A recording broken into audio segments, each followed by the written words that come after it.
ہمارے باپا جان آپ کرسی پر بیٹھ کر نماز کا طریقہ پریکٹیکل بتا دیں. جزاک اللہ خیر. حاجرہ کنیز فاطمہ سب سے چھوٹی ماشاء اللہ.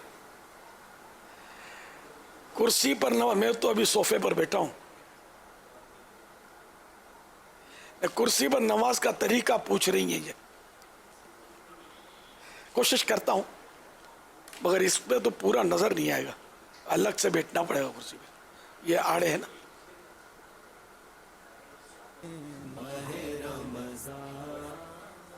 یہ ہٹا لیں تو بھی صحیح سی.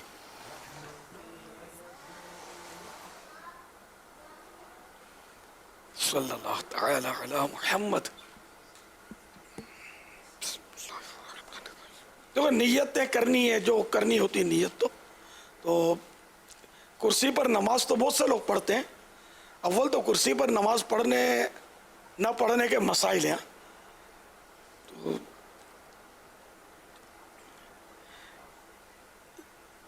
زمین پر جو ایک معمول کے مطابق سجدہ کیا جاتا ہے، جو جنرل لوگ کرتے ہیں سجدہ، تو وہ سجدہ حقیقی کہلاتا ہے. یعنی کہ ریئل سجدہ تو وہی ہے، حقیقی سجدہ.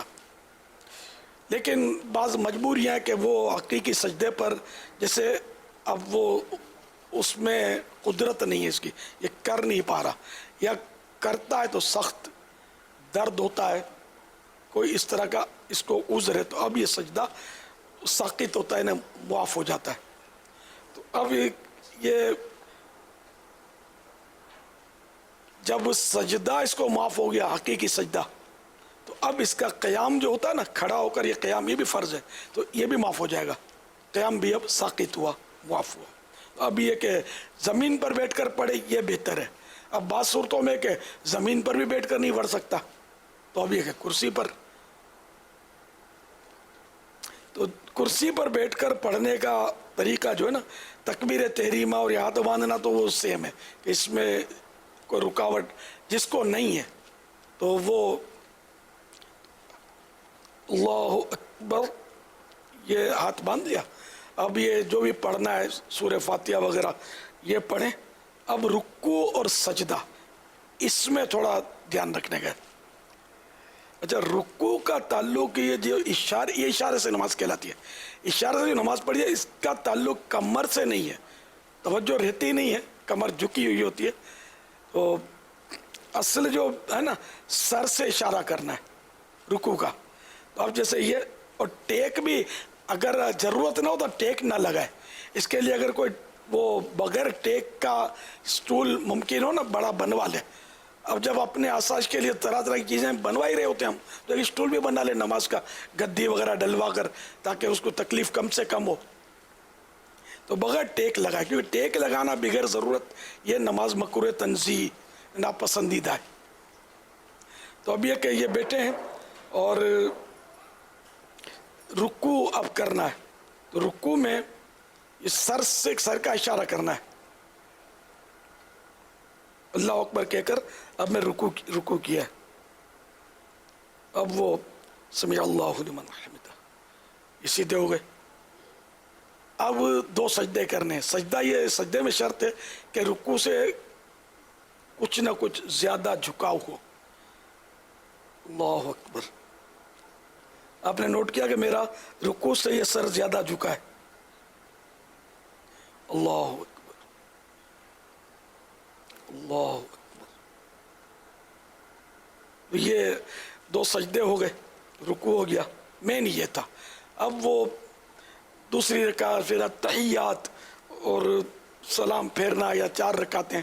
تو مین اس کا مطلب یہ دھیان رکھنا ہے کہ رکوع اور سجدے میں بس فرق ہو جھکنے میں. اگر رکوع جتنا ہی سجدے میں جھکیں گے نا تو نماز نہیں ہوگی، یا رکوع سے کم جھکے تب بھی نہیں ہوگی. رکوع میں سجدے میں رکوع کے مقابلے میں زیادہ جھکنا ہے. یہاں پر میری سنت سے عرض ہے کہ اس کی بھی وضاحت فرما دیں کہ بعض لوگ ہاتھوں کو یہ آگے نکالتے ہیں، یعنی آپ نے ارشاد فرمایا نا سجدے میں نا سجدے اور رکوع میں تھوڑا سا یوں ہاتھ آگے اچھا، کرتے ہیں، اچھا۔ اس حوالے سے نہیں وہ نارمل ہی، اس میں کوئی اس طرح نہیں، بلکہ اب تو یہ بھی ٹیکنیک نکلی ہے کہ کرسی اس طرح بنتی ہے کہ اس پہ یہ ماتھا رکھتے ہیں، غیر ضروری ہے، حاجت ہی نہیں ہے اس کی، بیکار خرچہ کرتے ہیں، اور مطلب عوام میں غلط مسئلے کی تشہیر ہوتی ہے کہ بھائی اشارت نماز میں یہ آگے یوں سپورٹ بنایا جائے، وہ آگے ہاتھ نکالنا وہ یوں ہونا کہ جیسے زمین پر جیسے ہاتھ رکھتے ہیں نا، اشارہ آج جیسے زمین کی طرف چلے گئے تو یوں جیسے کہ رکوع میں یہاں تک، رکوع میں گھٹنے پر ہاتھ تھا تو اب چونکہ سجدے میں زمین پر ہاتھ ہوتا تو یہ آگے ہاتھ لے جاتے ہیں، تو اس لیے یہ آگے ہاتھ شاید اس لیے نکالتے ہوتے ہیں۔ غلط فہمی ہے، اس کی حاجت نہیں ہے، حسب معمول یہ رانوں پر ہی ہاتھ رہیں اور یوں ہی رکوع اور سجدہ کرنا ہے، بس وہ کمر جیسے میں نے جھکا دی، کمر جھکانے نہ کمر سے تعلق نہیں ہے اشارت نماز کا، یہ ذہن بنا لیں، تو یہ جیسے یہ رکوع، اب یہ سجدہ تھوڑا سر زیادہ یاد نہیں رہتا، وہ زیادہ جھک جاتا ہے آدمی، لیکن جھکنا تو پھر بھی پایا گیا، لیکن اتنا بھی اگر جھکتا نا کہ تھوڑا رکوع کے لیے اس سے تھوڑا زیادہ سجدے کے لیے، تو یہی کافی ہے، مین یہی رکوع اور سجدے کے اشارے میں دھیان رکھنا ہے، باقی یہ زائد یوں اور یہ ورزشیں کرنی ہے تو فیزیو تھراپسٹ کی خدمات حاصل کریں، نماز اسی طرح پڑھیں جس طرح ہم کو شریعت نے حکم دیا۔ صلو علی الحبیب صلی اللہ تعالی علی محمد۔ پوچھنا ہے کچھ اس میں؟ یہ بھی باپا وضاحت فرما دیں، جیسے آپ نے ابھی دونوں چیزیں تو بتا دیں، جیسے یہ قادہ اپنا رکوع سے کھڑے ہوتے ہیں، ہم تو اس کو تو جلسہ کہتے ہیں، جیسے جو نارمل بندہ کھڑا ہوتا ہے قومہ کہتے ہیں اس کو، تو اب یہ جو درمیان میں بہت سو کو یہ دیکھا گیا اور بتایا بھی گیا کہ یہ جو رکوع سے اوپر ہوتے ہیں سجدے میں جانے کے لیے، تو اس میں بھی یہ تھوڑی سی گڑبڑ کر جاتے ہیں کہ اس میں فوری طور پر وہی جو کرتے ہیں نا اس انداز میں یہ لوگ کر رہے ہوتے ہیں، تو اس میں بھی فرما دیں کہ وقفہ دینا ہوگا۔ یہ کھڑے نماز پڑھتے ہیں، وہ بھی دو سجدوں کے درمیان اللہ اکبر اللہ اکبر چلے جاتے ہیں، تو یہ تو دو سجدوں کے درمیان بیٹھنے کو تو جلسہ کہتے ہیں، کمر سیدھی ہو اور کم از کم ایک سبحان اللہ جتنا وہ ٹھہرا رہے، حرکت نہ کرے، ٹھیک ہے نا، اور اسی طرح رکوع کے بعد بھی یہ بیٹھے بیٹھے پڑھیں، اشارے سے پڑھیں، اس میں بھی خیال رکھنا ہے کہ اشارے سے بھی پڑھیں تو رکوع کے بعد بالکل سیدھا ایک سبحان اللہ کی مقدار میں، یعنی ایک سبحان اللہ کہہ لیں اتنی دیر تک یہ رکوع کے بعد جو سیدھا رہنا ہے، بیٹھے بیٹھے بھی، صرف دو سجدوں کے درمیان بھی سیدھا بیٹھنا ہے، ایک سبحان اللہ کہنے جتنا، کہ یہ تو واجبات ہیں، تعدیل ارکان اس کو کہتے ہیں، ان کا بھی خیال رکھنا ہے۔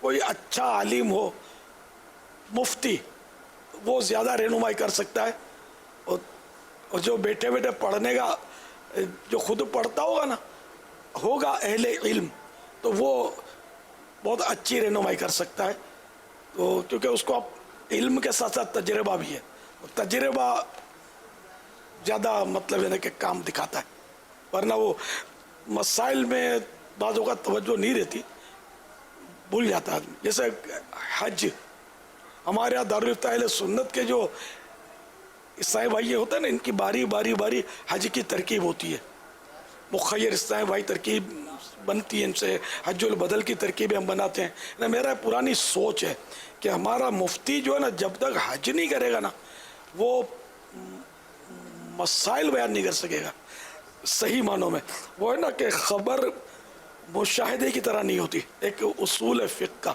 یہ یہاں منطبق ہوگا یہ ضروری نہیں ہے، پہلے کہ خبر ہے اور مشاہدہ دیکھنا ہے، وہ دیکھنا زیادہ ویلڈ ہوتا ہے، تو بہرحال یہ کہ اس طرح یہ دیکھ لیں گے نا کہ عرفات ایسا ہے تو مینا ایسا ہے، تو حج میں ہم وہاں رکے تھے تو وہاں گئے تھے، یوں کنکریاں ماری تھی، تو یہ سب ہی پریکٹیکل کریں گے، پھر مشہور عالم ہوگا تو لوگ اس سے مسائل بھی پوچھیں گے، تو اس طرح وہ جتنا پوچھیں گے نا اتنا یہ پکا ہوتا چلا جائے گا، تو مفتی کے لیے حج کرنا تو بہت مفید ہے، جہاں عاشقان رسول علماء ہیں، بھلے دعوت اسلامی میں نہیں ہیں، وہ اپنے طور پر ہیں، تو مخیر عیسائی بھائیوں کو چاہیے کہ ان کی خدمت کریں اور ان کو حج کروا دیں، تاکہ یہ امت کی حج کے تعلق سے، عمرے کے تعلق سے بھی رہنمائی کر سکیں اور اچھی رہنمائی کر سکیں،